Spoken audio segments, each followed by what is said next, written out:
Hey again, guys. This is Ron over at Becoming Enlightened Together. So here we are, Friday, and doing a reading for the collective. This one happens to deal with confusion, the confusion from both sides, in fact, at the closing of this cycle. Some people are going into a brand new cycle, and there's going to be some confusion. Of course, it's something different. We're moving up, so it's all new to us. And others are about ready to repeat a cycle because they failed to learn their lessons. So again, there's going to be confusion. Why does this keep happening to me? Blah, blah, blah, blah, blah. Or here we go again. Or maybe they feel very comfortable wallowing in that mud. Some people are just that way. They just simply refuse to learn. So whatever it may be, that's what this particular energetic spread seems to be talking about. So to start off, of course, the weekly energy is still the same. It's still Sowillo. Sowillo in the upright talks about the sun, clarity, vision, talks about honor, power, a life force, health, even a time of rest, actually. Talks about positive changes and the power necessary being available to make those changes. And it talks about, the contact between the higher forces and our unconscious. Now, that could mean our higher self as well as whatever spiritual entities, deities, or whatever that you call to for help and advice and so on and so forth, if you are prone to do so. And it talks about the elemental forces in general. Okay. Now, in terms of our past energy, what we see is a Wunyo, and Wunyo is in the upright. And this talks about wind or air, which is more of an intellectual type of energy. Okay. But it talks about harmony or coming to harmony over things, seeing your blessings and being joyful, affectionate, desirous, pleasurable, ecstasy, fellowship, partnership, prosperity, glory, spiritual rewards and success, yet again, and recognition of one's own worth.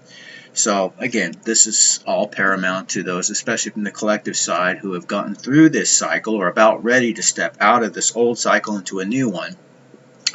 Those are all things that, of course, you are experiencing or are about to experience. Okay. Now, the present energy is that of Haglis, and it's actually the obstacles and challenges rune, which comes next as well. So Haglis, both of them are in the upright, by the way, for both the present and for the obstacles. It talks about anything in the second group, family, or ayat. I always refer to as being something like the yin and yang type of energy, because it always gives us something of a negative connotation, even in the upright position. And then it gives us the positive side of that as well, so that yes, these things happen, yes, you are going to experience these things at some point in your life, but here's the energy basically that's also present in order to get over those obstacles, challenges, and so on. So it's a perfect room for that. So it talks about hail. Hail, as we all know, can be very, very destructive power at times, but it can also nourish. For example, a hailstorm can destroy, an entire crop or a very small fraction of that crop. But yet, as it melts, it nourishes, for future growth and so on and so forth. So it's kind of in that light that we're talking about. Again, it's got both a positive and a negative connotation attached to it. So it talks about limits and upheavals, talks about risks, delays, shadows, the wrath of nature, also that of the unconscious mind. So it talks about uncontrolled forces, uncontrolled weather. It talks about tests and trials, but it also talks about a controlled crisis that leads to completion of something and inner harmony. So as you can see, again, that yin and yang, yes, obstacles and challenges occur. Yes, things, in life, it has your peaks and it has your, of course, your downside to everything. So what are you going to do? You want to stay down here forever, or you want to actually get back up to the top, And it requires decision-making process. It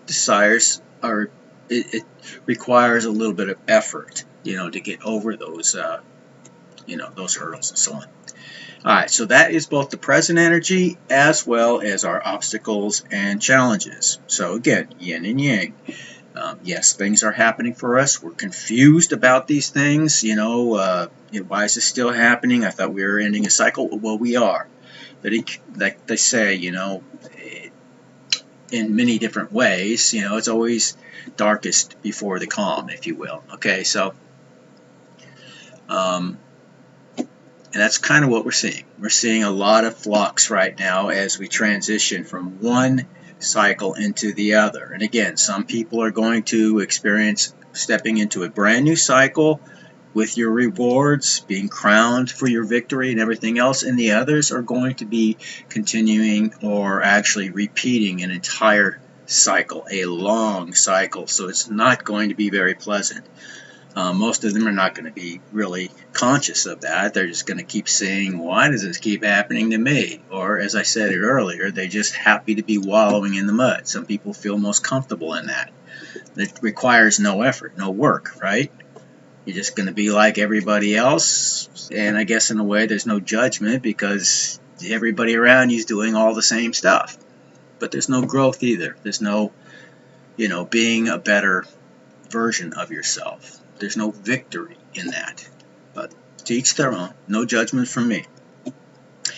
And the help and advice, what we have is Degas. Now, unfortunately, the help and advice is in the reverse. Now, what does Degas in the reverse mean? And Degas is not from the second group family or A. It's from the third one. Okay, so that's Tyre's family in terms of runes. And it talks about attitude or radical changes. A completion or an ending, like the death card. You have to have an end before a beginning. Again, speaking of cycles. Talks about coming full circle for those of us who are going to repeat these cycles. If you're a cross watcher, for example, and you're still in your karmic energy, then yes, you're probably going to end up repeating everything a second time or maybe 100th time, with probably different people until you learn the lesson. So there's blindness and hopelessness. It's not hopeless. You can still get through it, especially when in the advent of having some knowledge about something. So knowledge and wisdom are not the same thing. You can't have wisdom without having first the knowledge, right? But having knowledge does not imply that you're wise. You have to apply that knowledge. You have to understand that knowledge, and you have had to try that knowledge to see, indeed, is it true? And not everything we're taught, not everything we're expected to believe, especially in this world, is truth. And that's, something you will come to reconcile once you really start walking in this journey. Because you're going to have to deal with that many, many times over. Now, our future energy is also in the negative, but this one also is all in the second group family, or Ayat, okay, under Himdall. And basically this one talks about a breach of loyalty, egomania, dullness, blindness, dissipation, even illusions, deception, again, betrayal, guile. It talks about stealthiness, somebody who wants to ambush, somebody plots, or God, I can't even talk, plans, plots, and schemes. Okay, so again, we have these two polar opposite energies that are going through this change of cycles, this change of dimensionality. There's like two parallel worlds that are taking place right now, and as we step, and we're right in the middle, these worlds, so to speak, those who are moving into the next higher, if you will, realm or dimension or vibrational frequency, and the others who are staying back on the lower one, who are going to be repeating it, lots of confusion, okay? And there's going to be some flux before we finally make that transition into and out of this old cycle into the new one, okay? So just take it with a grain of salt, and just know that we are very, very close. And then nobody can say when it's going to happen specifically, but it is going to happen. In fact, it is happening as we speak. So some of us, it's going to happen sooner than others. And again, because, again, we're at different points in our journey, and time as we know it is not linear at all. Okay, multiple different realities happening simultaneously. So, you know, what you do, don't do, what decisions you make or don't make, decide where you are in terms of that timeline. And I know it's confusing. I still try to wrap my head around some of this, you know, but it's beyond a three-dimensional way of thinking, so it's not an easy thing to grasp. And I don't want to get off on yet another tangent because nobody will listen to me. Then I'm just spinning my wheels. All right, so, and I'm here to try to edify if I can in some way. So with that being said, we'll keep it short, and if I get another chance a little bit later on, because I still have to make dinner and all that kind of stuff, then basically we'll do a tarot reading too, okay? But this will be a Friday reading, and as always, I wish you all victory, and of course, we'll meet again somewhere, basically eye to eye and so on, you know, swords drawn, shields together, and marching forward against the giants and things of that nature during Ragnarok. Okay, so you all take care, and God bless.